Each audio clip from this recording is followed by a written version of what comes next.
All right, so I've said a lot of good things about Elon Musk taking over Twitter, now X, but I've also taken pains to note that it's not perfect.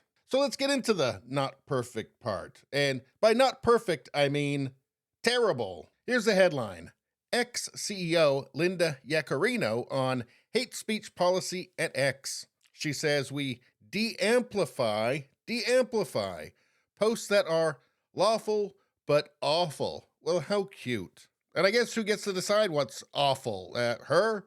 Yaccarino, the former advertising head at NBC Universal, made the remarks during a CNBC interview with Sarah Eisen on Squawk on the Street. Eisen pressed Yaccarino about brands that have abandoned advertising campaigns on the platform since Elon Musk purchased the company. Quote, I want to take the last 10 years and put it in perspective, because by all objective metrics, X is a much healthier and safer platform than it was a year ago. And I hate this language, safer platform. What does that mean exactly? Since acquisition, we have built brand safety and content moderation tools that have never existed before at this company. She said that X has introduced a new policy to your specific point about hate speech called freedom of speech, not reach. So if you're going to post something that's illegal or against the law, you're gone.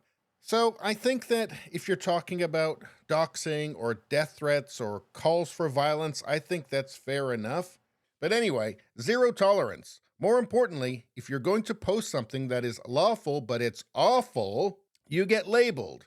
You get de-amplified, which means it cannot be shared, and it is certainly demonetized. So it appears here we are right back at shadow banning and censorship, all over again, the same thing. And the eternal question remains, who gets to decide what's awful? So is it Yaccarino? Because I don't trust her. Is it some cadre of woke lunatics who will inevitably infiltrate X, just like they've done with every institution?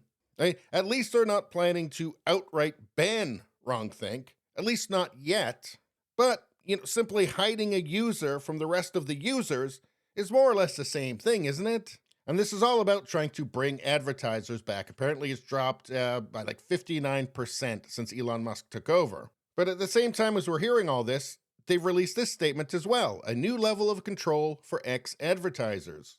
You can choose your sensitivity settings. You can pick relaxed, show ads alongside some sensitive content to maximize reach. You got standard, shows ads alongside a reduced range of content for brands with moderate sensitivity thresholds.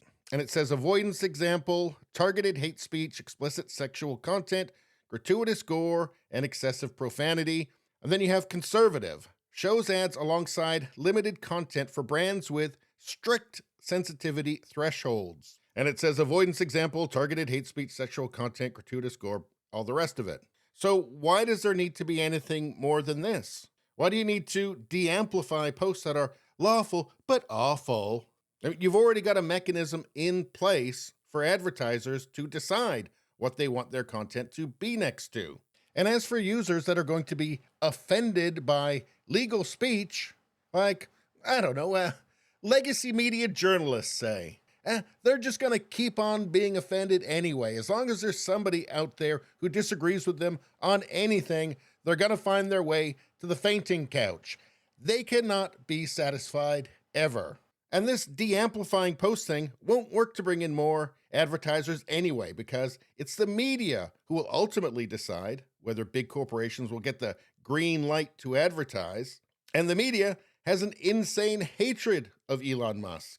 As long as Elon Musk owns X, the media is going to put out fake studies and rant and rave about what a hate-filled far-right cesspool Twitter is. It won't change. But in any case, so trying to woo back advertisers by pandering to like the New York Times won't work, because the media already has Musk derangement syndrome and there's no cure. So instead, how about just continuing to make X a place where the public wants to be? And usage stats show that that's increasingly true. It's getting more popular, not less popular. And so expanding services will make the platform a place where corporations have to be. Otherwise, they'll be leaving money on the table. And shareholders will demand that they use the platform if there's money to be made. So I think this is stupid. I don't think they should be doing this. I mean, this deamplifying post, we've had enough of this. We don't want any more of this. We don't want, some star chamber deciding what's lawful but awful. This is just a pointless move that will not placate the media or far leftists or the Biden administration or just any emotionally unstable narcissist anywhere in the world. And I don't believe this will bring in more advertising. I think it will just drive users away. But all of that said, we have to see how this plays out. Hopefully it's not as bad as it sounds. Anyway, that's all I got to say about that. Please subscribe, like, and share. Sharing really helps me out. I thank you for that. I will see you next time.